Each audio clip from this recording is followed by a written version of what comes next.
Welcome to Mokena's Front Porch, a Mokena history podcast with Matt Galick and me, Israel Smith. Maddie was always we always said she had a servant's heart. She was the type of kid that she just, if anybody needed help, she went to help. Whether she knew what she was doing or not, she'd still try to help. I got to talk to you. Okay, well, what? She goes, you know, that car accident made me think that if something like that were to ever happen again and things didn't work out as well, I want something good to come from something bad. So I want to be an organ donor. And I was like, no, we are not having this conversation. Well, it all started really because I wanted to be able to just talk about Maddie again, you know, that she was gone. And I wanted as many opportunities as I could to talk about Maddie. Any day I get to talk about Maddie's a good day. And so that was always that's how the whole thing got started. But we also found the hope that donation gives you. And I got to meet Frank and Cyndi Grobmeier last year sometime when they came and spoke to the Mokena Lions Club and shared the story, some of the story that you're going to hear in this episode. They are a great couple. They turned a tragedy into something amazing that they're doing for the community and for really, goes well beyond that now with some of the things that they're working on that you'll hear them talk about. But I got to meet him at the Mokena Lions Club meeting. As I said, they kind of shared a little bit of their story, and it was just a really touching and compelling story. And I'm sure a lot of us know somebody that's been touched by organ donation in one way or another. So I don't want to get too much into it or share too much. This is a long episode. They had a lot to say, and I'm glad we were able to share it here. But please enjoy this episode. This is November. Thanksgiving is coming up here in a couple days, and we have a lot to be thankful for. We just passed Veterans Day, so we're thankful for all our veterans. We're thankful for Thanksgiving that we're able to come up and celebrate together, and I'm thankful for groups like this that are doing great work in our community. So enjoy their story, and we have some information at the end for you if you want to contact them or volunteer or make a donation. So we'll share that at the end. So enjoy this episode of Mokena's Front Porch. Just tell me a little about where'd you guys grow up? Where were you born? So I grew up out here. I grew up in Green Garden, went to Piatone High School, spent my whole life out here until I graduated and decided to go to St. Xavier University up on the south side of Chicago. And that was sort of my first foray into the city. And I was majoring in communication there, which is how I met Frank. Oh, okay. And it's the Green Acres story, I guess. I was the city boy. I grew up in Chicago on the southwest side, around 83rd and Pulaski. And, oh, really? My wife grew up at 79th and Pulaski. Oh, yeah. Went to right Bogan. By Bogan there. Yeah, I went to Brother Rice. Okay. And then ended up going to St. Xavier.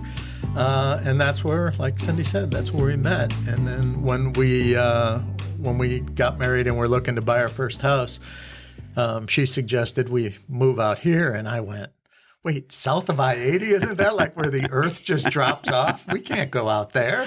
And it's the best move we ever made. You know, it's funny because my wife has a very similar story. Lived in the city her whole life until she married me, and I brought her out here, and we've been in the suburbs ever since. So, where did you first live in this area?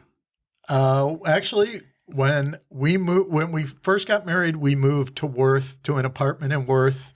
And then we decided that, she had to ease me into moving out here. So she's like, well, you're familiar with Harlem Avenue. Why don't we just go further south on Harlem until we hit Sod Farms? And then that's where we're going to stake our claim. So we actually moved into our first house, and it's still the house we live in today. Oh, wow. Right in Frankfurt Square, right off of Harlem. Oh, wow. Okay. Yeah. Wow, that's great.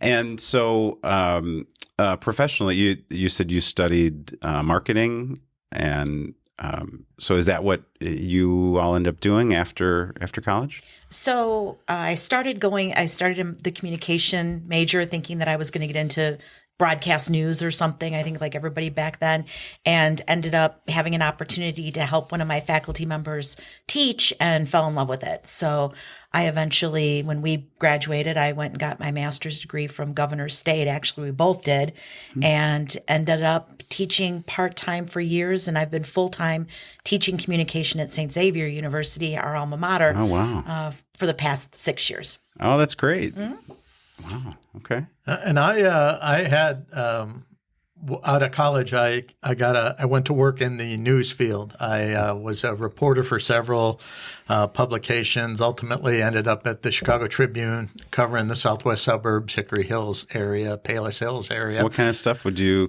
cover for them? A lot of boring stuff, a lot of board meetings and school board meetings and village board meetings. And, whenever then a big story broke, then they'd say, okay, you get out of the way and we're bringing in our heavy crew. And I didn't want to earn my bones. I wanted them given to me. So I was like, all right, well, maybe this isn't for me. And then we decided we were going to get married and start a family. And so I guess I said, that's no life for a family guy. So I proudly call myself a recovering journalist. And so I got out of the news business and went back for actually my master's at Governor's, because I don't have an original thought. I have to follow everything Cyndi does. So she goes to Governor's. I'm like, hey, that's a good idea. I'll go to Governor's. So, Hey, nothing wrong with following a good thought, right? That's right. So that's where I went as well. And then I went into the lucrative world of the lighting industry. And I worked for a light bulb manufacturer in Alsip.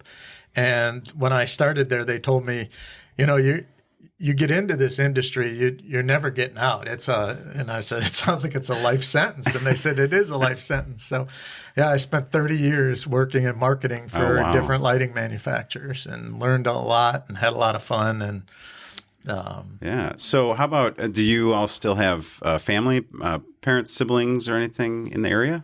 So I'm an only child. Okay. But my mom lives in Chicago Heights. Okay. My dad passed away when I was 14. So, Okay. yeah. And how about you, Frank? Most of the rest of my family is either in Ireland or on the East Coast. Ireland, wow. Yeah. Like because your family came here in the recent past? Yes, my grandparents immigrated here. I'm second generation. Wow, Yeah. okay. So have you been back? Yes, go? I did go back once, and I want to go back again. Very cool. Yeah, it was very cool. Okay. And Frank, do you have family? My mom lives in Beverly, and my two sisters and their husbands one lives in Evergreen Park and one lives in Mount Greenwood. So they couldn't leave the south side like I did. But all their kids did. All of our kids did. Yeah, think of it. I've got nieces and nephew, and I've got a niece in Washington State, a nephew in St. Louis, a niece who's back here in Chicago, and then our daughter lives in New York City. Oh, wow. So they all went. Phew. Yeah. It's either like one or the other, right? You either stay super tight or spread your wings. Yeah. Interesting. So what year was it then that you guys moved to Frankfurt Square? Any idea? 98. 98. Okay. That would have been the answer I gave too. So got it right. So tell me about that. Tell me about your family and as you two came together and settled here in the south suburbs. So we moved into Frankfurt Square in 98, and we had Sam, our oldest daughter, in 2000. She was born in February of 2000. And then a short 16 and a half months later, we had Maddie join the family. And truly Irish, yeah. And you could not meet two more opposite children than Sam and Maddie. How so? How's that? Everything. Sam was tall, and Sam was musical, and just everything came naturally to her in school, and very into the arts. And Maddie, from the age of walking, couldn't sit still. So we enrolled her in a little Mommy and Me program in gymnastics. And by the age of 3, they were telling us that, we're looking at her for team. And I went, what? By 3. By 3 years old, they were looking at her to possibly develop her to do competitive gymnastics. And she was just super athletic and short and dark haired and dark eyed. And Sam was tall and blonde hair and blue eyed.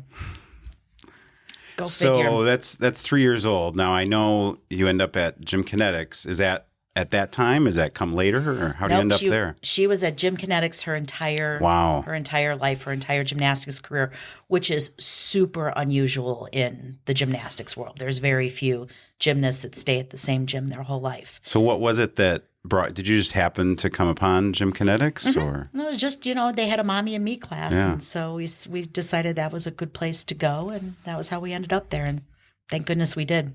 But we instantly knew that there was something special there. Maddie, of course, but there was something special about that place. I don't know why. It felt like home, We clicked with the coaches. Everybody seemed to get along,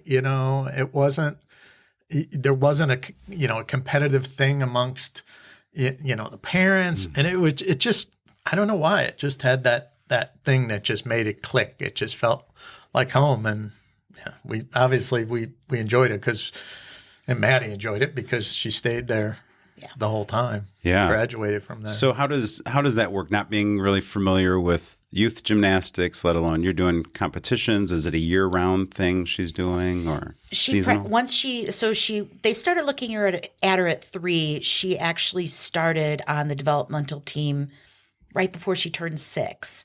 And then, at that point, when she was 6, it was 2 to 3 nights a week, 3 hours a night. Wow. And then as she got older, it was 5 nights a week plus a day on the weekends. Wow.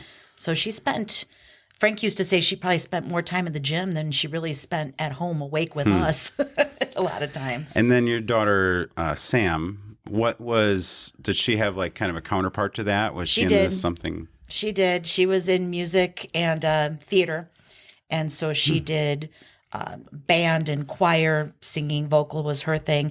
And ultimately, she did a lot of local theater companies, but ultimately, she was the lead for Hunchback of Notre Dame. She was Esmeralda her senior year at Lincoln Way East. Oh, cool. Yeah. That's awesome. But it was funny because Maddie, we talk about gymnastics a lot with Maddie, but Maddie she was an athlete, just pure and simple. I mean, that side came natural to her. I just remember a funny story where we were trying to get Sam into athletics. And so we were like, hey, why don't we try T-ball? And so we took her to T-ball and she was not good. and She's not having it. So we're I'm going to practice with you. And we're out in the front yard and we're throwing the ball back and forth. And she just could not throw the ball. And it would trickle down. And then Maddie would run over and she'd pick it up and she'd just pop right into my mitt. And I was like, do that again. And then she'd be like, pop. And I'm like, do it again. And Sam's like, I thought we were practicing. Be quiet. Let your sister play ball. Did she play any other sports? Did she try anything else? There was just too big of a time commitment. Yeah. She tried diving. She was really good at diving. She loved diving. And they actually wanted her to be on the dive team too, but the schedules just didn't click. And gymnastics was her first. There was no question that was her passion. She loved gymnastics. We often said that she would have been a coach someday. We're sure of it. Absolutely. Yeah. And what was that like for the family? Were you guys all typically got to go together to tournaments and competitions and things? Or? We did. Actually, Sam and Maddie were really good about supporting each other. They didn't always do it, not begrudgingly, but, there were a few of Sam's birthdays that she spent at a gymnastics meet, which, usually ended up with us having to do some extra presents afterwards for that. Sure. Just because Sam's birthday was in February and gymnastics season was January through April. Yeah. But no, Maddie was very supportive and went to all of Sam's plays and, performances and everything. And Sam was at as many of Maddie's meets as she could be. And they were really good about, even though they didn't necessarily share the same passions, they had the passion for supporting each other, which I always loved. Great. Yeah. And obviously then you're spending a lot of time with the gym family and, how does that relationship, how did that grow over the years of spending so much time with Gym Kinetics and the group there? That was fantastic. Still to this day, I think our closest friends are gymnastics parents that Maddie did gymnastics with their kids. And it's just odd how it came together. It's just you spend so much time together and you're waiting to pick up your kid or something, and you strike up a conversation. And then it led to, hey, you want to grab a beer after this? And, oh, yeah, that's great. And we just became super close to this group of friends, and they've been with us through thick and thin, and we've been with them. And it's cool to see their kids now doing collegiate gymnastics, or one of Maddie's best friends graduated from college already, and she did college gymnastics, and it's just it became such a close group of friends, and their kids became Maddie's group of friends. So it was fun because we'd get together as a giant group, and the parents would get together and have a blast, and the kids would get together and have a blast. And usually it's the kids are going, you're going, trying to grab and drag the kids out of a party. Like, come on, kids, let's go. We got to go. They were dragging us out. They're like, it's midnight. We have to go home. We have to get to bed. Okay. But or the older kids, Sam and a couple of the other older siblings who were all into music and theater and everything, they would end up putting together shows. Yeah, that we would so all. somewhere around midnight, we'd all end up having to watch shows that these kids would put together. Oh, that's they had great. Fun. They had fun. Nothing like it, right? But then the gym itself was just so supportive. I mean, I thought it was commonplace that the owner of the gym comes to your kids, communion, right? Isn't that normal? No? I was like, really? And Jim, you're talking about Jim Frederickson. At Gym Kinetics. Him and his wife were at family events. They were Maddie's graduation parties. The other coaches there, we would hang out with and watch Bears games with. I mean, it was a community. It really was. And we're so blessed that we had that. We're so blessed that Maddie had a great program to go in and developed her as a person as much as it developed her as an athlete. But it gave us so much too. We're just really lucky to have Gym Kinetics. Yeah. So let's maybe get into her high school years. So Maddie got into high school. She's still doing gymnastics. Where's her kind of gymnastics career at that point? So her sophomore year of high school, she was actually offered a full ride scholarship to the University of Illinois at Chicago, which was amazing. And it was all those years of work. It was what she had been working for. And we fell in love with the coaches. She fell in love with the coaches at UIC. And so we went through, part of her sophomore year, all of her junior year. That's where she was going. Everything was all set. So they give you they can't actually sign the letter of intent until their senior or the summer of their senior year. So November of their senior year. Okay. And then, so she verbally committed. She said, I'm in, I'm agreeing. And she stopped so she didn't really sign a letter of intent at that point yet because she was too young, but. Yeah. So come September of her senior year of high school, and we get a phone call one day, and it's her right after school, and she's sobbing. UIC decided to close their men's and women's gymnastics program. They rescinded her scholarship. They rescinded the other 3 scholarship offers that they had for incoming freshmen. And any reason? Like, do they say, is it just not financial? Getting enough? It was, that was their reasoning behind it, but. And the coaches were devastated. Sure. And so so there's no opportunity now for another scholarship. They're all committed. So she just didn't know what to do. And we kind of went back through old emails and old recruitment stuff, and there were a couple of opportunities for her to do another D1, another Division I, possibly a walk-on somewhere. There were a couple other offers out there. But she had been contacted by University of Wisconsin lacrosse's coach, D3 school.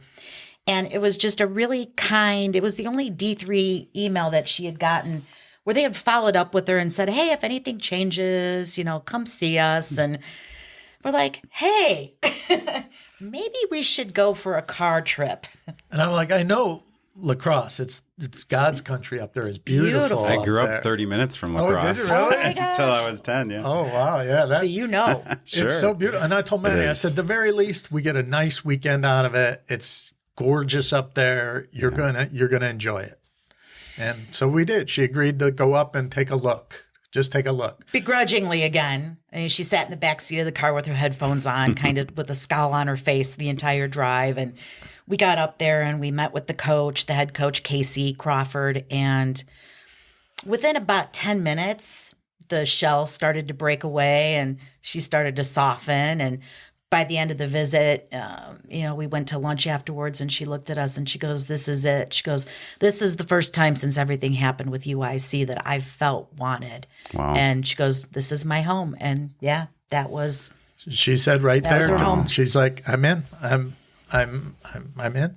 And we were a little taken back because at that point it's like, well, I didn't think this was going to go that well. Maybe Right. we should. You And sure no you don't wanna athletic look- you sure you don't want to look scholarship, at somewhere? Yeah, well, there wasn't an athletic scholarship, but our hope was just that she would find a home that she Right. would be happy at. And, we knew we weren't under any, idea that she was going to be an Olympic gymnast or anything. Gymnastics was a means to getting her a good education and happiness and find her way. She didn't want to give up yet gymnastics, so she wanted to keep doing it. And this was a spot she could do it. And if she went to a Division I school, she might have been a specialist where she'd only be doing one event. Up there, she was going to be an all-around gymnast. They said, "You're going to compete every event. You'll be like our superstar." It's not very often that a Division I gymnast drops in our lap. So we're like really happy to have you.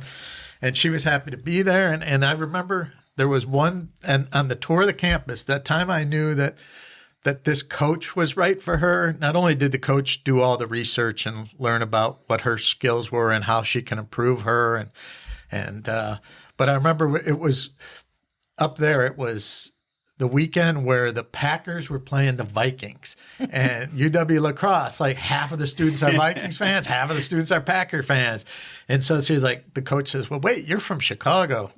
Are you a Bears fan?" She says, "I'm a Steelers fan." And I remember Safe the coach play, going, safe play. "You're going to be okay here." Wow, that's funny. But yeah, we loved lacrosse. She loved lacrosse.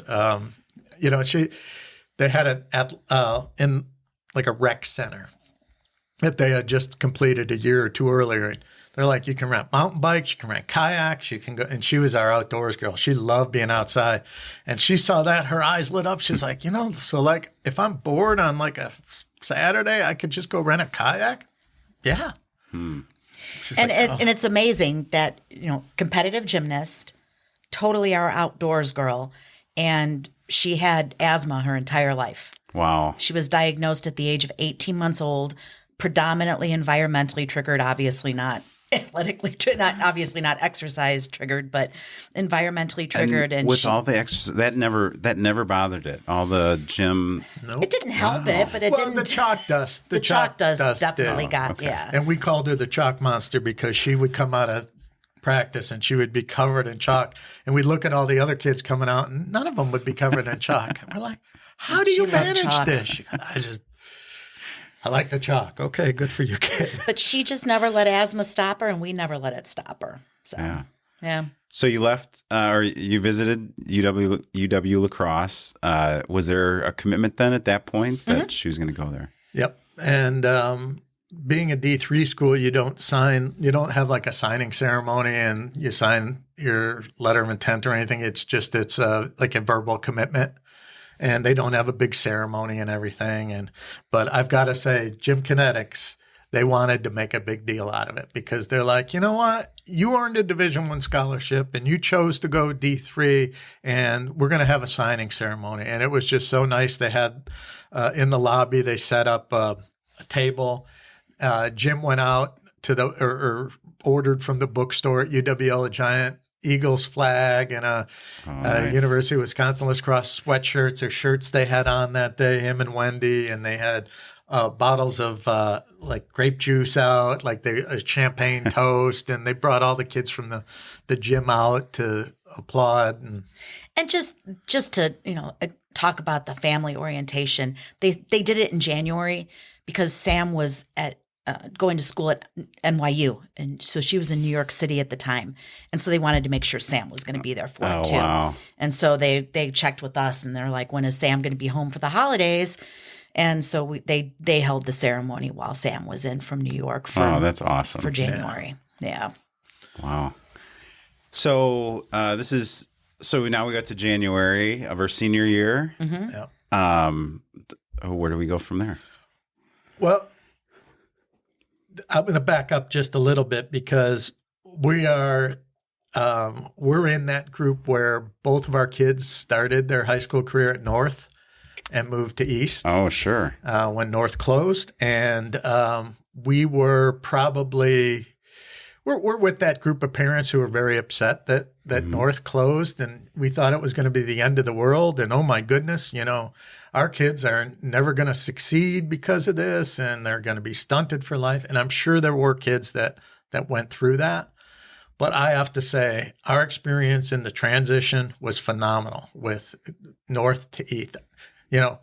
Sam was the heir apparent in the theatrical program at North. She was going to get the lead in the senior musical, and there was no doubt about it. And then the move to East, she's probably not going to get the lead. Ended up getting the lead, but it's going to be a horrible experience. She had an amazing transition, it would have been her junior and senior year. Maddie had her sophomore, junior, and senior year at East, and we couldn't have been happier at East. So Maddie, on that senior year, she was gearing up for the whole, your grand finale, the prom, the graduation and all that. And tell me again, when was the transition? What year were the girls when North closed? So Sam graduated, they were 2015, 16 would have been the year that they transitioned. Okay. Because Sam graduated in 2018. So she spent 2016, 17 and 2017, 18 at East. Okay. Yeah. All right. And I assume so Maddie would drive her and two of her teammates to the gym from Lincoln Way East every day after school. So, everything's going along. She's committed to UWL. We've had the signing ceremony. And then March, one day before she's supposed to finally go visit her sister in New York for the first time, we were going to let her fly out there on her own, by herself, spend the weekend with Sam. And I remember because it was Easter break. It was the Thursday, the start of March Madness. Yep. Because normally I take that day off and stay home and watch the opening, or work from home and watch the opening round of the NCAA basketball tournament. Right. So I remember it was that Thursday, and it was the Thursday of March Madness. Right. And the girls Maddie was going to be on spring break the following week. So that's why we were going to let her go out to New York City. It's about 3 o'clock in the afternoon, and we get a phone call. And some woman, I never found out who she was, on the other end of the phone says, "I'm here. Your daughter has been in a horrible accident. You need to get here right away." And I'm like, "Okay, where's here?" And she said, "I'm at the corner of St. Francis and LaGrange." And I said, "I'll be right there." I hung up the phone. I yelled to Frank. I said, "Maddie's been in a car accident, St. Francis and LaGrange. Meet me there." And I'm out the door and gone. And I pull up, and they've got the street closed off. There's fire trucks everywhere, and I see her car, and it is just totaled. It rolled three times. And landed on the grass in front of. Right. So she's heading north on 45. On 45. Yep. And so it was just after, would it have been just before the intersection? She was going through the intersection, and the person going through, and it was one of those, like, it's a yellow light. And so she's halfway through, and this girl turned into her and spun her, and she slid into the curb, and then it was the car just a rolled and perfect landed storm on top of the lawn in front of that. Right. I think it's a Jimmy John's or something over right there, Wow. right. And so I just park in the middle of St. Francis Road and get out of my car, and one of the one of the kind Frankfurt firemen must have seen the panic on my face, and he looked at me and said, "Mom?" And I'm like, "Yes." And he said, come with me, come with me. He said, "Everything's fine." And I'm thinking, how can everything be fine? You know, I'm looking at this scene. And he took me over to the ambulance, and all 3 girls were sitting in the ambulance, sitting up, Wow. bumps and bruises and scratches, but they were all okay.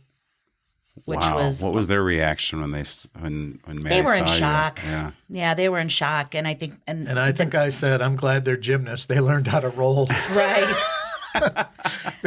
Because, I mean, from what Maddie told us afterwards and the other girls told us is it happened so fast that they just went with what happened. And then when they, you know, I shouldn't say came to, but when they realized they were, you know, stopped, they kicked out the back window to get out because they didn't know how, because the doors were jammed. So they got out. All 3 of them got out, and they were standing on the side of LaGrange. So when the cops and the fire department showed up, they were saying it's so bad that they were looking for where they were ejected.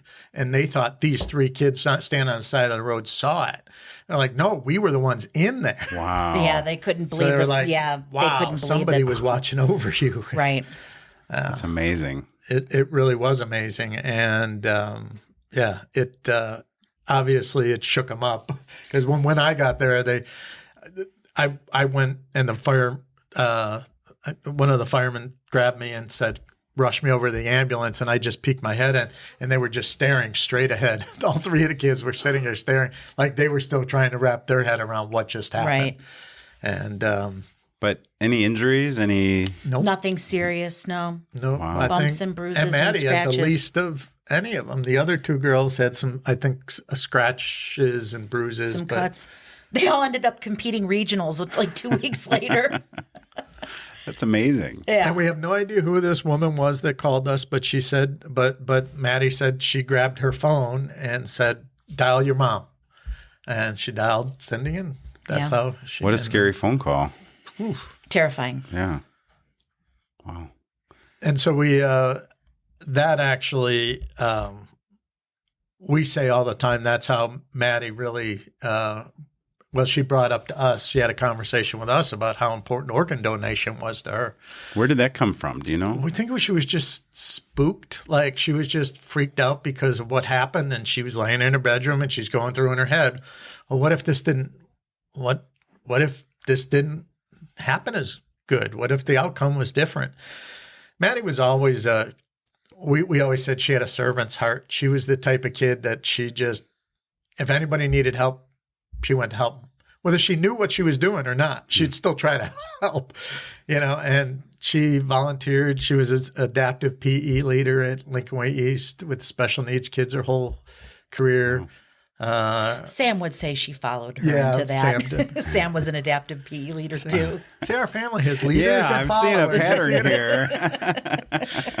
But she volunteered with the special needs kids at the gym for birthday parties to help whenever there was a special needs kid part of a birthday party. She would help there or help with the coaching. She was just that kind of kid. And so I think she was just thinking to herself, like, how could this, if this didn't go good, how could I still help people? And that's when she came into the living room and she said, I think also is Cyndi's nephew had a liver transplant a few years earlier. And so we talked a lot about it around the kitchen table. Mm-hmm. And, they didn't interject much, the kids, but, they hear. And they were listening and they heard us talking about how, lucky Evan was technically got 2 livers before he was 2. Wow. And, and how lucky he was and the donor families and blah, blah, blah. And we talked a lot about that. So I think that also weighed on her mind. And she came in and I don't even remember what we were doing. We were watching TV probably. And she walked in and she said, hey, I got to talk to you. I said, okay. That was the other thing. She was just a barge right in and I got to talk to you. Okay, well, what? She goes, that car accident made me think that if something like that were to ever happen again and things didn't work out as well, I want something good to come from something bad. So I want to be an organ donor. And I was like, no, we are not having this conversation. We don't talk about death. We don't talk. It's morbid. Nope.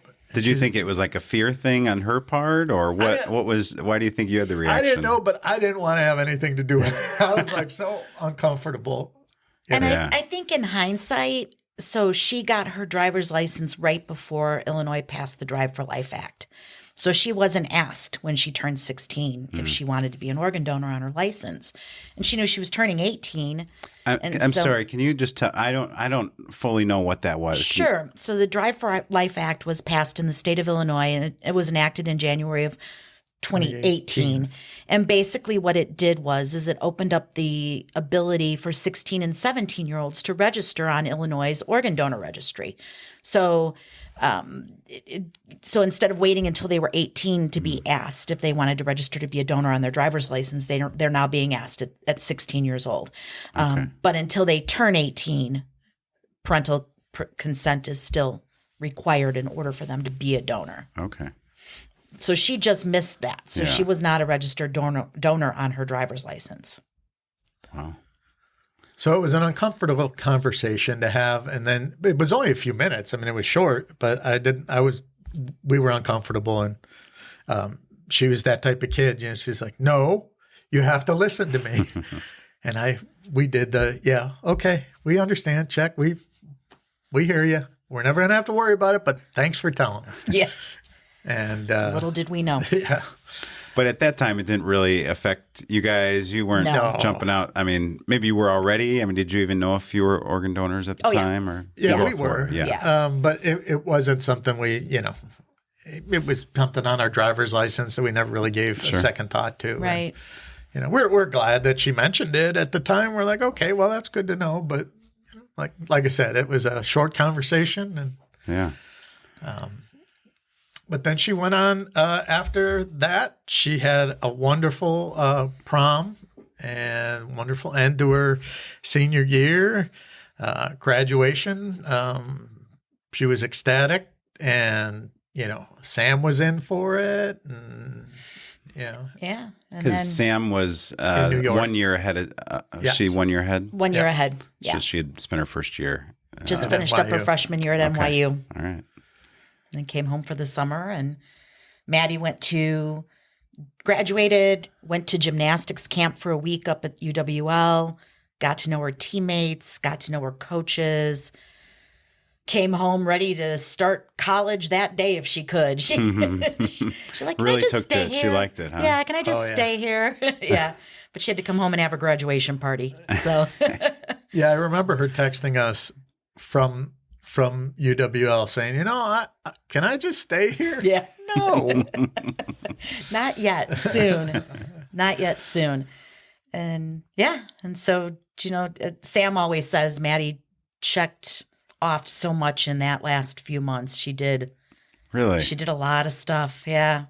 Like any examples or anything Her that sticks out? graduation party, for example, it was the first time Frank's entire family had been all together. Really? In years. Wow. There was a wedding in the family, and so everybody just happened to be home that weekend. So we planned Maddie's graduation party around that. And we got the big giant family photo, Yeah. And she got to be in the middle of the photo because she was the. That's what she always did. And she got to spend a week at her college, and she got to live in the dorms and meet her teammates. And she did a lot. Obviously the whole graduation and prom, she had a blast at prom, and she was. How about her and Sam? Anything they did special together during that summer? She got to go to New York. Even though she had that horrible car accident, he argued with me. He was like, "This is not a good idea." And I said, "You know what? It's the best thing for her. Let her get her mind off the accident."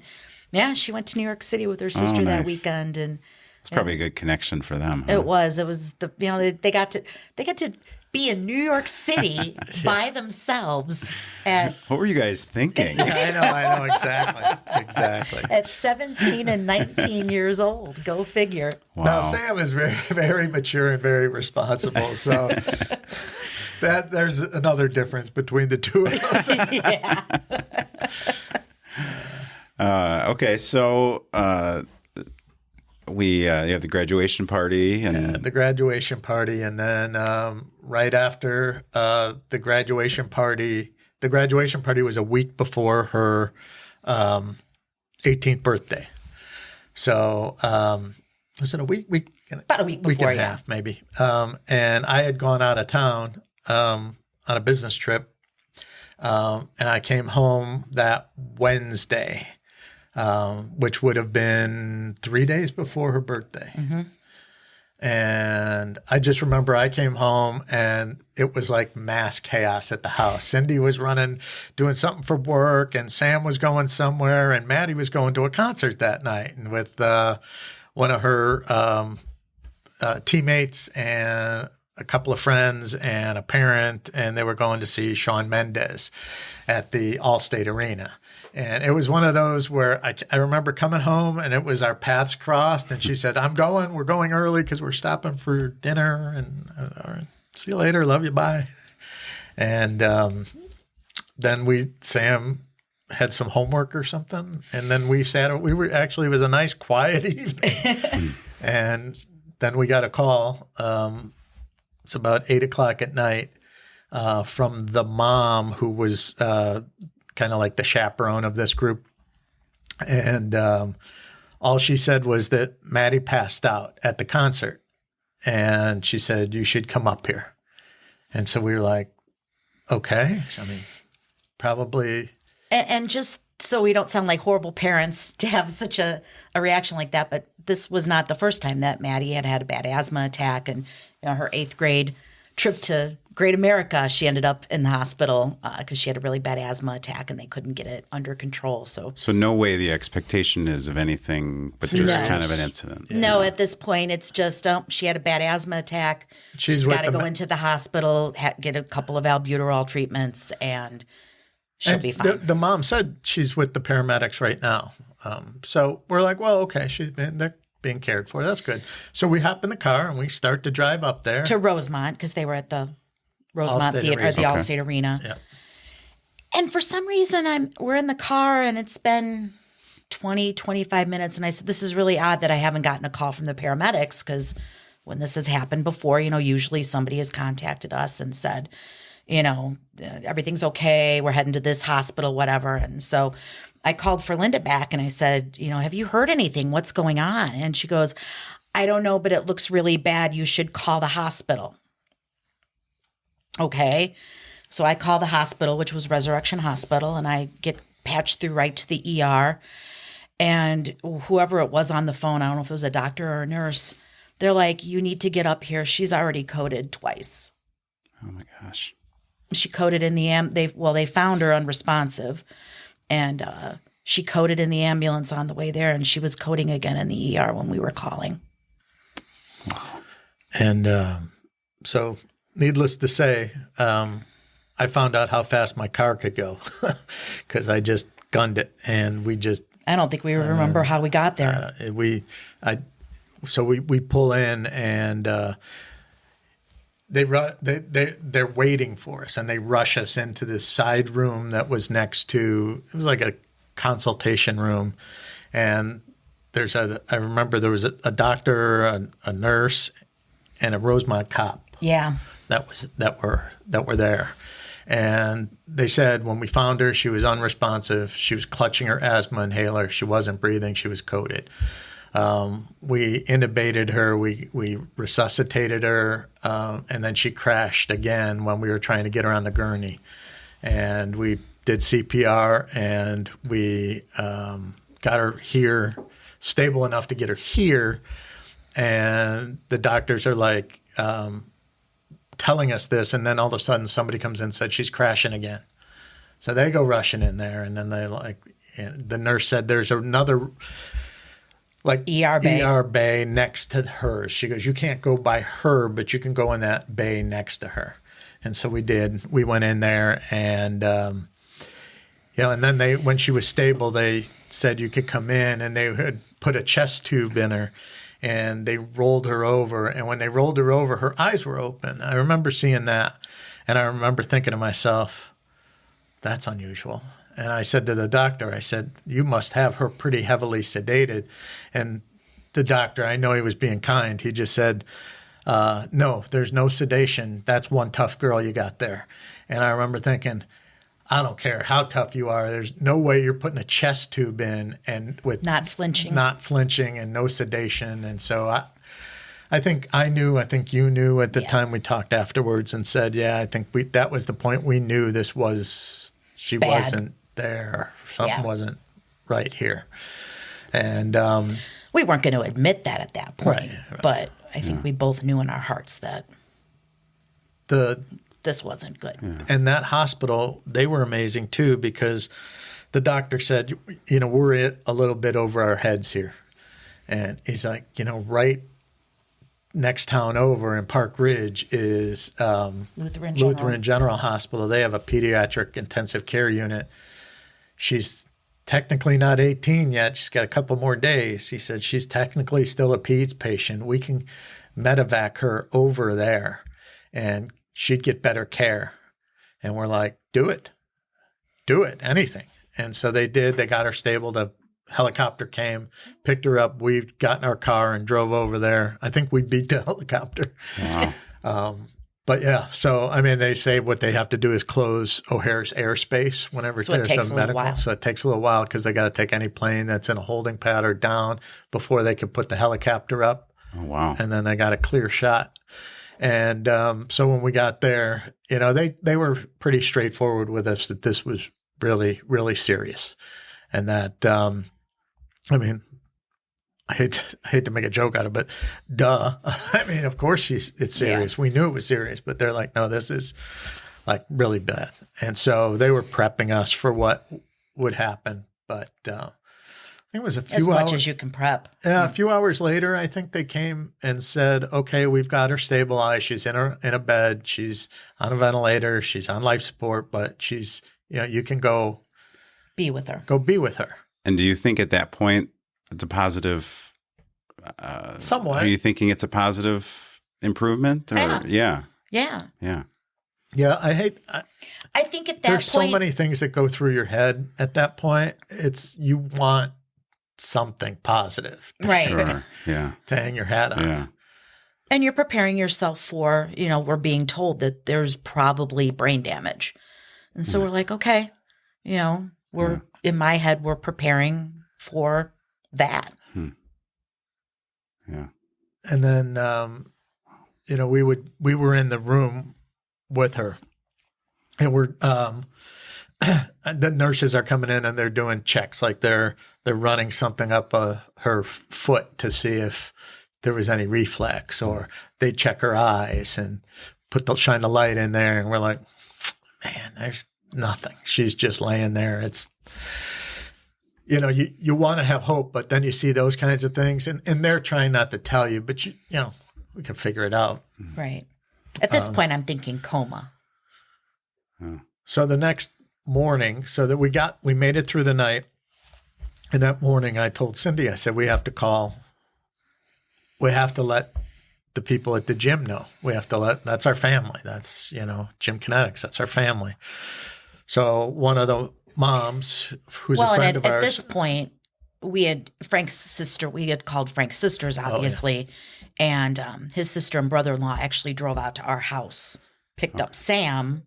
She was still home. She was home by herself. Because we didn't think at the time it was serious. So she's like, I've got homework. And it's like, she was taking a summer class. Stay here, do your homework. Yeah. She was taking a summer class at the university where I work. And so Patty and Rich came in, picked Sam up, and brought her home with them. So at least she wasn't home alone at that point.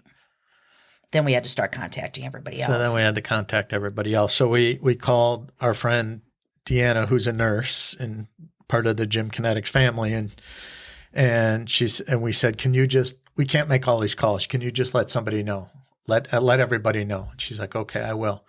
And I'm not kidding you. An hour later, the nurse came into our room and she said, you have a visitor? We said, we have what? We have a visitor. How do we have a visitor at 7 o'clock in the morning? We're in Park Ridge. And in walked Jim Fredrickson. And he walked in. He did a 180, turned around. And then a minute later, came back in. He just couldn't. He saw her. He just couldn't. He had to process it. He went back out of the room, composed himself, came back in, and he never left. He never left. He never left that hospital or our side until we went home. He wouldn't sleep in the room with us. He'd go sleep in the lobby of the hospital. And when we'd wake up in the morning, he would be there with a cup of coffee for each of us and a donut or something. He's saying, Italian. He made sure we ate. Yeah, you got to eat. You got to eat.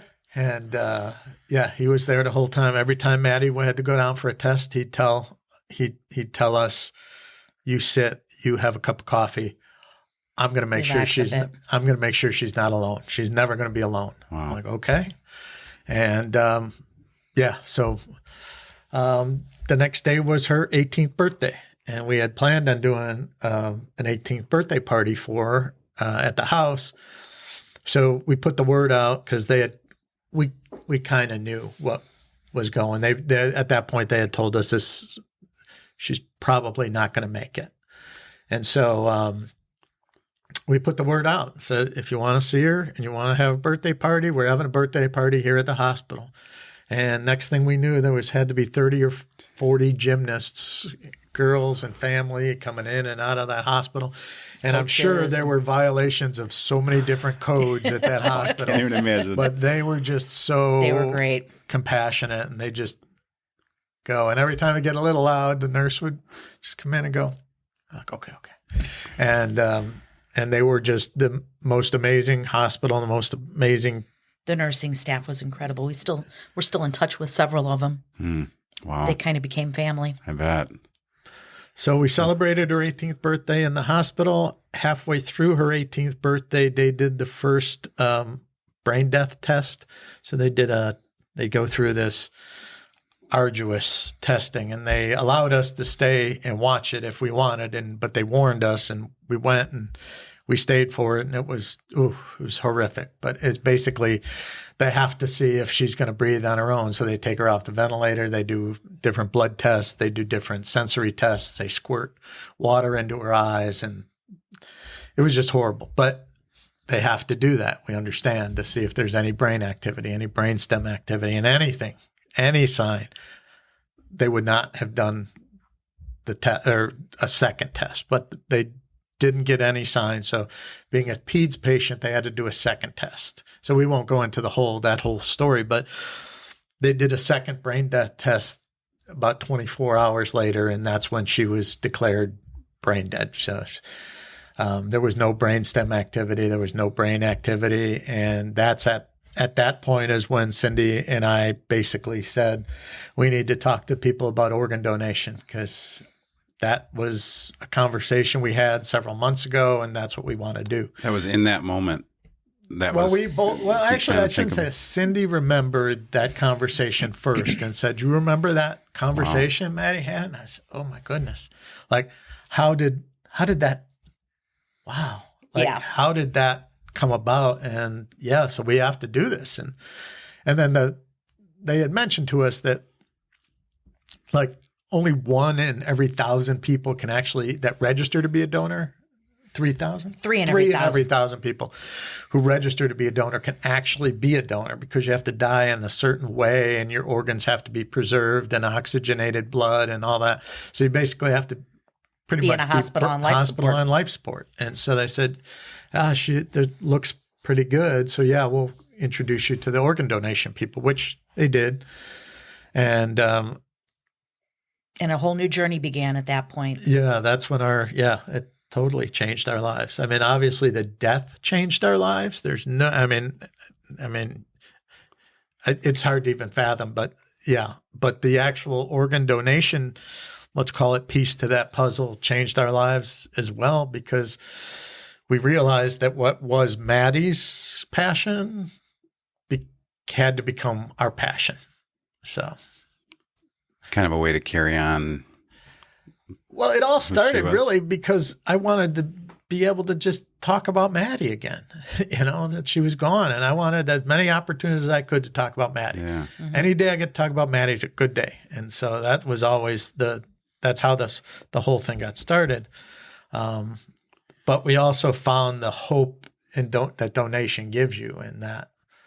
Can you guys talk a little bit about like what some of your process was to deal with it? What Sam's, like how Sam struggled with, like Yeah, absolutely. as a parent, you can't even imagine how you deal with that. For about the first year, I think we were pretty much numb, even though we had started the foundation and everything else. It was, in those moments in the hospital, it's going to sound weird, but the day that morning we left the hospital after Maddie had her donation surgery, we said it felt weird. We had kind of made a home there. We were with her. She was still with us. We had a flag. They do a flag raising ceremony at the hospitals. Whenever there's a donor, they raise a Gift of Hope organ donation flag to indicate really? that there's a donor in waiting at the hospital. And Jim, of course, put the word out, and we had probably about 100 gymnasts there for that. Amazing. I remember we walked, the pediatric ICU was on the second floor, and you walked out and it overlooked, there was like this little walkway that overlooked the front entrance to the hospital. And Sam and I came out of the pediatric ICU and we heard this din of young gymnasts, and Sam and I both went back into the door, and we're like, okay, deep breaths. We had to kind of prepare ourselves to go out into that. But there were just all of these things that we did that we got to honor Maddie. And, we've met a lot of parents who have lost children who didn't get to do all those things because we had that extra time with her while she was on life support, waiting to be a donor. And so, we were very blessed to have that extra time. And a lot of people think that wouldn't be, that would be hard. But for us, I think it was some of, not the best moment of our life, but it was good. It was good to be there with her. Did it provide, you think it was like a closure? I mean, I don't know if you call it closure or an acceptance, or. I think acceptance is the right word. It gave us that time to kind of process the tragedy that had hit us and start to say, and we had time to say goodbye, and with her still there, and we had the opportunity to hug her one more time and hold her one more time and do all of these things with her. Remember my brother-in-law, when we gathered everybody around to tell them what was happening, he just broke down, and I just said, baby steps. And that was kind of still is our mantra, right? Even to this day, whenever things get hard, we just go, baby steps. You just, when people ask, you have really two choices every morning. You can either curl up in bed in a fetal position and just say, I'm done. I'm not facing anything today. Or you get out of bed and you take a deep breath and you decide, okay, how am I going to move forward today? What is today's purpose going to be? Yeah. So Maddie's organs saved 3 lives. Wow. And her heart and her liver went to one recipient, a woman in her 30s. One kidney went to a woman in her 70s, and one kidney went to a woman in her 20s. And her corneas went to 2 different people, one of which I'm so proud of. Maddie gave sight to a little 2-year-old child in Michigan. And her tissue donations, skin, bone, have gone as far away as Seoul, South Korea. Unbelievable. And so, how do you? I mean, I assume they're tracking. They let you know all this. Yep. Yeah. The organ procurement organization, Gift of Hope. In our case, it's Gift of Hope. There's 57 of them around the country, but in our territory, it's Gift of Hope. They were amazing. Is there ever any connection or any interaction between the? There can be. Yeah. It's rarer than you think. Okay. Yeah. And we can, you had asked about Sam. Yeah. So before we get too far outside of the story, this all happened at the end of June. Sam went back to school in August. She went back to New York City and went back to NYU. Wow. And that was her decision. We gave her the option. But she not only went back to NYU, she was in their musical theater program. And their sophomore project in that program was to put together a benefit concert as a class. And so we had just started the Maddog Strong Foundation. And so in December of that year, Sam and her class at NYU put together a benefit concert to benefit Maddog Strong. Wow. Yeah. How which awesome. was amazing. Yeah. And what then, was that? Can you talk at all about? Yeah, were you guys there? Or were you able to be there? Yeah, we went out there for it. It was called Heart to Heart. They got the hall. They actually did 2 shows. They did an afternoon show and an evening show. Each student either did a solo cover song, or they did small group cover songs. Sam did. She dedicated. Angel from Montgomery. She dedicated to her sister. Yeah. Who always has the best seat in the house, as Sam says.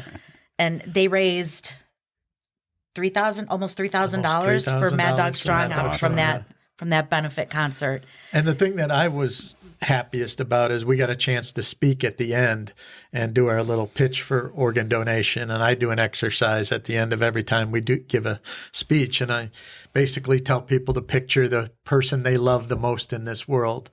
And God forbid they were in about to lose their life, and the only thing that was going to save their life was a donated organ transplant. And by the grace of God, the surgeon comes in and says, "We've got this organ and it's a perfect match, but you have to let us know, would you accept it?" And so I ask all of them, "Would you accept it?" I said, because we've done a lot of these speeches and I've yet to meet anybody who says, "No, I wouldn't accept it." So I say to you, if you're willing to accept it, you damn well better be willing to give it. So I think we registered a bunch of people that night. So that to me, beyond the money, was the most, impactful Absolutely. for me. We changed hearts and minds. So talk a little bit about the foundation, and obviously you want to raise awareness for being an organ donor. What does that involve, and what are you guys doing? What's, what goes into that? So I think one of the most interesting statistics that we've learned is that roughly about 96% of Americans have a favorable opinion of organ and tissue donation, but less than 60% are registered. Wow. So there's a disconnect somewhere. People think it's a good thing, but it's a good thing for somebody else to do and not necessarily them. And, we learned from our experience with Maddie having the conversation with us that that's an important piece to this puzzle. And we really believe that young people are going to be able to change this space. They're going to be able to make the difference. But in order to do that, they have to know the facts. They have to understand and be educated about donation so that they don't buy into the myths and the misconceptions. And once we treat them like adults and we educate them like adults, then they're going to become adults and make it the right informed decision and have that conversation with their loved ones. And that's sort of become the mission of our organization. And your story, or Maddie's story really says that it's not just for adults. It's not for people when you get down the line to figure out. It's like right away, it's, yeah. And we've learned a lot over the past, we're going almost 5 years now. And we've learned so much about this space and about all the people that are in this organ donation field and transplantation field and recipients and donor families and the science behind it and everything.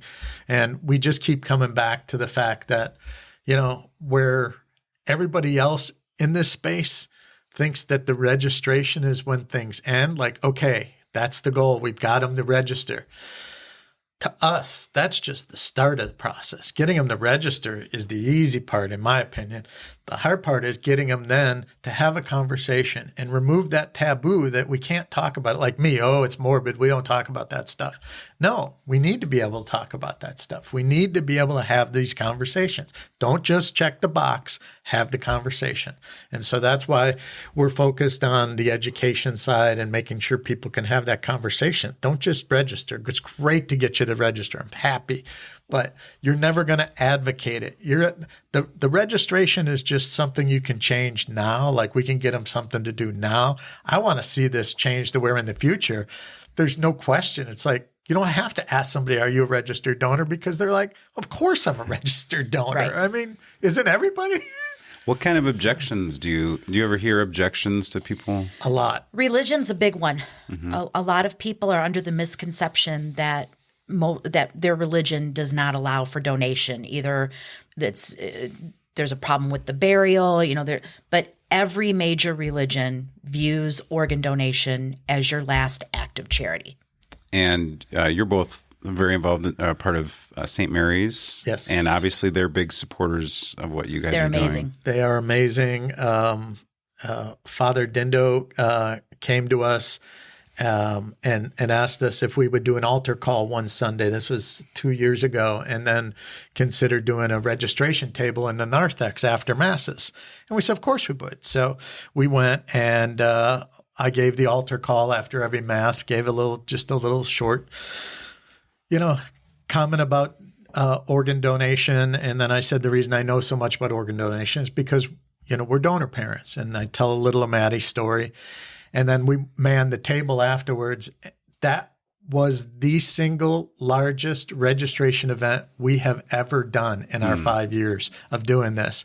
And it's because there are so many people that came to that table and said, I always thought Catholics couldn't be donors. Right. And we're like, really? Absolutely. Right. And they said, when you even said what the last 3 popes have said, it really rang true that I should be doing this. And then, we had a lot of people that say, but I'm older and, I'm probably too old to be an organ donor. And I'd That's say, another one. And I'd say, did you know that the oldest organ donor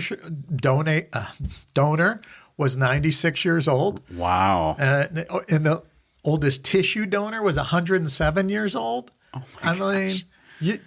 Does my anything thing, change I tell them, as you my get whole older? theory is the doctors know far more than you or I do. Sign up and let them figure it out when it's time. Yeah. If they can use anything, let them use it. Wow.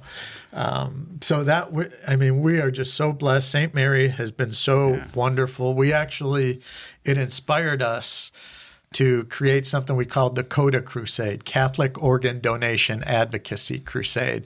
And so we're putting it together now, a 60 to 90 minute seminar that can be done at parishes all across the country. Wow. And we want to inform Catholics, because we're Catholics. We know that, and that's the reason we picked that religion over any other religion. But we know the faith and we know what the catechism of the church says. And so we're going to roll that out in 2024. So that's awesome. Yeah. Where else do you guys speak? I know I got to meet you guys through the Lions Club, and you came and gave your presentation there. We have a couple of members who are very touched by organ donations. But where else are you guys speaking or sharing your message? Wherever we get invited. But I think for example, our neighbors do Ghouls on Glasgow. And so they do a big Halloween scene, a big Halloween space every year. And for the past 2 years, they've raised money for Maddog. And so this year they approached us and said, hey, do you want to do the trunk or treat in downtown Frankfurt? And we're like, okay, sure, why not? And people ask us, why are you at a Halloween trunk or treat talking about organ donation? And it's like, well, because nobody else is. Right? Very true. Yeah, good point. If our mission is to remove the taboo and say you can talk about organ donation anywhere, well, we're living proof of that. Right. Yeah. It doesn't We'll have to be a health fair. It doesn't have to be at a hospital. It can be anywhere. And so we speak at universities. We speak a lot to future healthcare leaders, both nursing and pre-med. Anytime we get an opportunity to do that, we speak at high schools, community organizations. Like I said, wherever we can get invited, we're happy to come and share our story with anyone. That's awesome. How about, can you share, maybe think of any of the, what you call maybe your victories or things that experiences with Maddog Strong that you've looked back and be like, this is really, representing or what we want to do? Well, I'll give you an example, and it technically wasn't a Maddog Strong Foundation initiative, but it was a personal initiative of mine. Maddie was my hunting buddy. So Maddie and I went hunting together, fished together, and Maddie was a better shot than Fred. she's a much better shot. She was good. She was. There's much that better. athletic thing again. I had a friend who asked me. He said, "I don't know who taught her how to shoot, but I know who didn't teach her how to shoot." So it was a personal mission of mine that I wanted to. Where most people register to be organ donors is when they get their driver's license at the DMV. Now, most people renew their driver's license every 4 years. People renew their hunting license and fishing license every year. So I viewed it as, here's a way for us to ask that question. Do you want to be an organ donor 3 more times? Because you're going to renew your fishing license every year. Every year I want to be able to ask you, well, hey, since you're getting your fishing license, would you want to register to be an organ donor while you're here? And so we were inspired by Logan's Law too. Yes. There's another law called Logan's Law that started in Iowa, that they did that in Iowa, and that inspired me to do this here in Illinois. So I reached out to Tim Ozinga, Mokena my local representative. So I reached out to Representative Ozinga's office, and I pitched the idea, and they called me back and said that, Representative Ozinga would like to talk to you. So I said, okay. So he called me and he goes, I want to do this. I want to tell me more. And so I filled him all about organ donation. I brought him up to speed, and he said, let's do this. Let's float it out as a bill on the House floor, and let's see what happens. And he called me and said, it's gaining momentum. And I said, oh, great. And then he called me a few weeks later and said, the vote's next week. I think we're going to get a unanimous vote, both bipartisan. The House Republicans, the House Democrats are all in favor of this. That doesn't happen very often. I know. Not in Illinois. I know. and there were 2 other. And so then it passed the House and it went to the Senate, and it got co-sponsored in the Senate by Christopher Belt, Senator Belt. He's from downstate. He's also a kidney transplant recipient. Wow. And so he got behind it and pushed Maddog's Law through. And I'm happy to report that this past January, every time you get your hunting and fishing license, now at the end of the application, they ask, would you like to be redirected to the Secretary of State's organ donation program and sign up?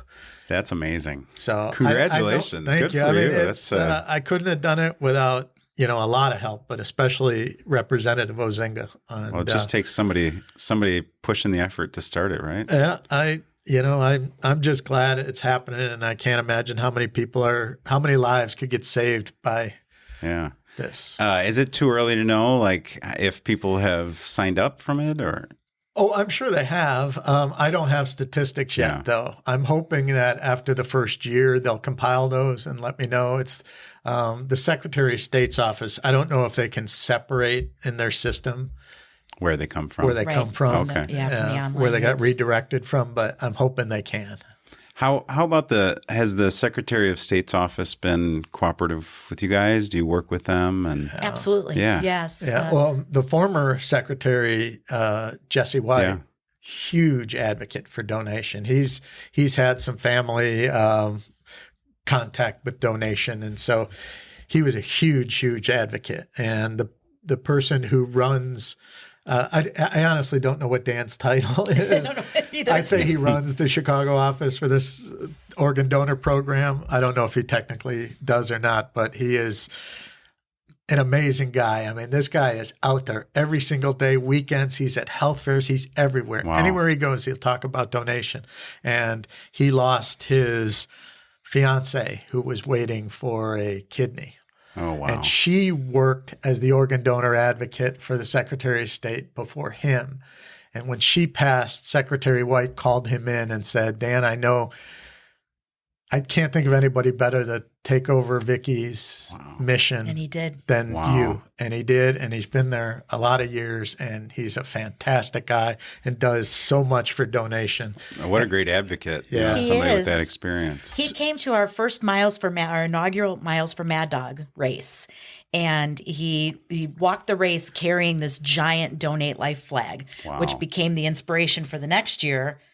We started a flag parade at Really? the start of the race. So Dan was the inspiration for our flag parade at the start of every Miles for Maddog. Talk a little bit about that, the Miles for Maddog. How'd that come along? How long have you guys been doing that? So we had intended on having our inaugural race in 2020. What happened? Yeah.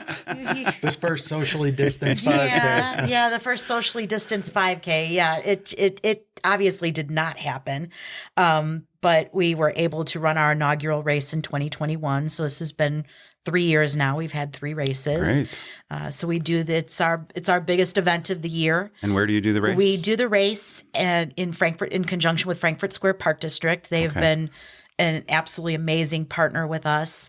It starts and ends at the Lincoln Way North Football Stadium, which is kind great. of fitting. Yeah. And then it runs through Frankfurt Square Park District. And it attracts both runners because it's a timed and sanctioned race. And then, of course, the community and the donation transplantation community. So That's great. I think last year between participants and volunteers, we had over 500 people Wow. at our third event. So we're very proud of that. Yeah. And Frankfurt Square Park District has just been amazing. Not only do they partner with us on Miles for Maddog, but they also donated to us a tree grove in Frankfurt Square Park District that we call Giving Tree Park. So every year, the night before Miles for Maddog, we dedicate a tree to the previous year's organ and tissue donors. Wow. And where is that at? Where could people see So that? it's sort of at the corner of Benton Drive and Frankfurt Square Road. You have to Okay. go just a little bit north of Benton on Frankfurt Square Road, and it's right in the entrance to Island Prairie Park in Frankfurt Square Park District. And I saw you have a couple of videos, or at least from this year on your website. Yes. From those dedications. Yes. Yeah. And the Giving Trees, I drive by it every day on the way to the office. And it's so heartwarming when I drive past and I see somebody walking the park and looking and reading the inscription on the plaques by the trees. And I was like, okay, so either they knew about it and, they're honoring a loved one, or maybe they're just learning about organ donation. And what do the plaques on the trees say? Every plaque has a different quote from somebody else about charitable giving. So basically what we did was, because we couldn't hold our first Miles for Maddog race, we dedicated 4 trees that year. So the first standalone tree is the 2019 tree that we dedicated. Okay. But then we also have 1 tree dedicated to all organ donors, organ and tissue donors pre-2000, 1 tree dedicated to all organ and tissue donors from 2001 to 2009, and then 1 dedicated to all organ and tissue donors from 2010 to 2018. So we've made sure that every organ and tissue donor has been honored in that park. That's great. And we take some of the proceeds from the race and we buy a tree and donate it to the Frankfurt Square Park District to put somewhere in the park somewhere. It doesn't have to be Island Prairie Park, but it could be any of the parks around. We just want to make sure it's sustainable so that, let's say, every tree we quote unquote take for a dedicated tree, we donate a tree back to the park district. Oh, that's great. So they're amazing. They have supported us. We joke that our kids' fingerprints are literally all over that park district, prom pictures and everything. We bike paths and now we get a chance to bring people to the park district and show them what Maddie did. And there's a bench there dedicated to Maddie. And it just says, nice. And we wanted just a simple inscription that says, sit a while and smile. How'd you come up with that?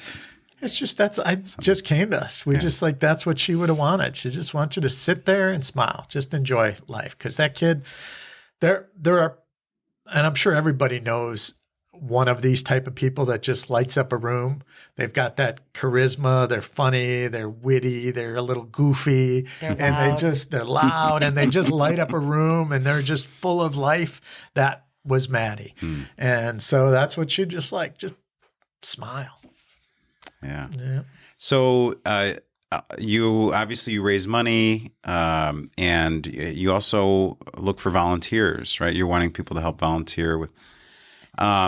Maybe just tell us, like, what do you need volunteers for? What do your volunteers do to help you guys? Well, definitely as we get closer to Miles for Mad Dog, that's a huge undertaking. We probably have somewhere between 80 and 100 volunteers total who help with that, both, leading up into the race with different things, getting ready, and then on race day, cleanup crew, setup crew, working the registration table, working the course, giving out water. And it's a huge undertaking. So that's probably our biggest volunteer activity.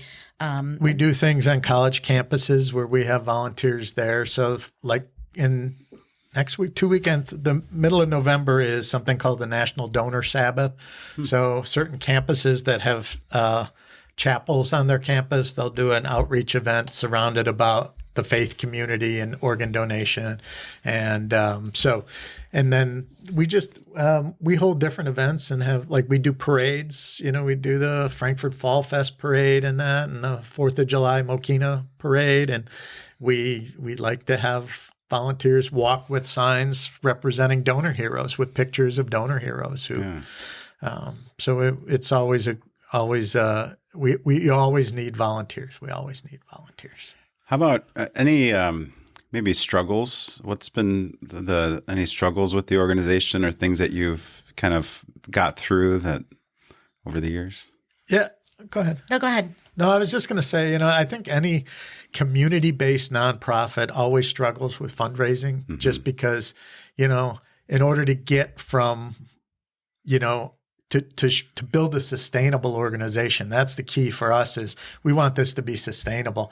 I don't want to always do this, but I want to make sure that the organization keeps going and keeps, advancing the mission. And so fundraising has always been, our community has definitely come behind us, and they do all kinds of great fundraising events, whether it be the Pizza with a Purpose at Pizza Pete or, just different. We had a community garage sale and things like that to raise money. The community's always been great, but in order to get to that next level and make a sustainable organization, we need grants. We need to get government grants and community grants or private corporate grants. We need to be supported. The bigger dollars that can make us do more things. And that's our goal, is to grow the organization and be able to advance it and do more things like the Coda Crusade, our Students for Hope on college campuses and things like that. In order to do those and make those bigger, we're going to need bigger corporate grants. And so we're starting to do that grant writing process and trying to get a lot more grants out there. But if anybody knows of anybody that has a grant out there, we'd love to talk to them about it. Any community partners that you kind of want to call out as being great supporters of yours up to now? Oh, there's a lot. Gym Kinetics. There's an organization called NORA, the Nationwide Organ Recovery Alliance.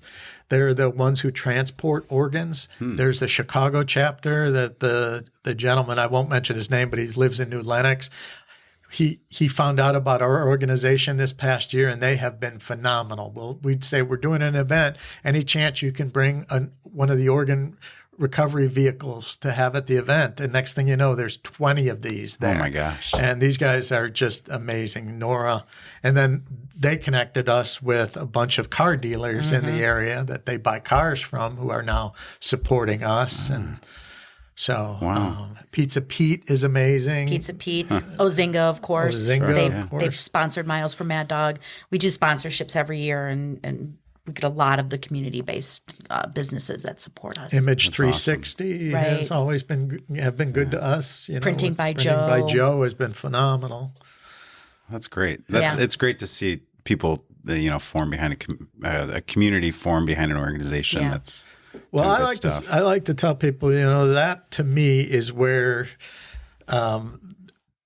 organizations, nonprofits are making an impact. They're community-based nonprofits that are making an impact. And we're fortunate enough to where, with my background in marketing and Cyndi's background in education, that we had enough wherewithal to put this together. And Bob Rip, we wouldn't be anywhere I without forgot about Bob, Rip right. and Associates. They helped us get our nonprofit status, and they're our accountant. Phenomenal. But there are so many other great community-based nonprofits out there that we want to do what we can to help them. There's a local organization that does CPR training, and she lost her husband, who was an organ donor, and she heard about Maddog and contacted us and said, I want to do what you do, but I want to do it in the CPR area and promote CPR training. And we're like, well, we'll help you get it together. And like, well, what can I do for you? And don't worry, we need to stick together as community-based nonprofits. I mean, look at what the Lions Club does in the community, and the Kiwanis, and I mean.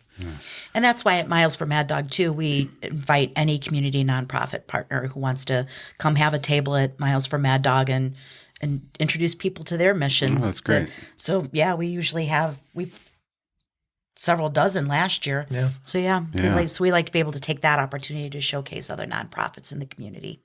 That's great. That's awesome to see all you guys are doing. You talked a lot about Jim Fredrickson and Gym Kinetics and the part that they play. Just can you talk a little bit about now, years later, what part does Jim and Gym Kinetics play in Maddog Strong? Well, actually, I'm glad you asked that. I wanted to mention it. So when we started the Maddog Strong Foundation 2 months after Maddie passed, I thought it was kind of a crazy idea, but I wanted, like I said, to be able to tell Maddie's story. Well, Jim right away said, well, do it. Let's do it. And so he's been on our board of directors from day one. And anytime we need anything, Jim's there. Mm-hmm. I mean, obviously in the hospital, you saw what kind of guy he is, but it's not like he stuck by our side and helped us every step of the way, and still to this day helps us. And I think the coolest thing he ever did was he hired a local artist to create a mural in Gym Kinetics lobby of Maddie. It's huge. It takes up an entire wall, and he surprised us with it. And he's got a shadow box with her grips in it. And every kid that walks in that gym sees Maddie on that wall when they walk in. That's awesome. And I said, it's amazing that you did that for us. And he said, I didn't do that for you. I did that for me. He said, because every morning when I come in here and I turn those lights on, the first person I see is Maddog. And I always say good morning to her. Wow. And so, I mean, that shows you what kind of guy he is, but it also shows you what kind of gal Maddie was, that he made that impact on her. Yeah. Or she made that impact on him, I should say. That's amazing. So, well, I can't say enough how much I appreciate you guys sharing your story, and what you guys are doing for the community and for people. It's awesome that you're willing to speak so much and so freely about such a difficult time, and with obviously the hope of helping others. So thank you guys for doing that. Anything else you want to add, please? We'll share your website, your social media, all that. Thank you. Organ donation has been a gift for us because, I'm not sure how we would have gotten through or getting through this grief without the hope that organ donation gives you. Everybody understands that a recipient is going to be grateful. They're going to have incredible gratitude for getting this life-saving organ. But we as a donor family have an incredible amount of gratitude because that helps get us through. They know that, as Maddie put it, something good came from something tragic. Absolutely. Well, awesome. Thank you guys. Keep up the amazing work. And thank you for your time talking to me. Oh, thank you. Appreciate it. Hope you enjoyed that conversation with Frank and Cyndi. I know I sure did. It was great. They gave me this great Maddog Strong hat, and I got you see up on my screen there. I have a lanyard that they gave me, as well as a great book. And just really enjoyed talking to them. Make sure you check out their website, which is maddogstrong.org. Has a lot of great information, some great videos on there. Their YouTube channel has a lot of great stuff. They have a little studio in their office, so they're doing stuff and using it to get the word out, which is awesome.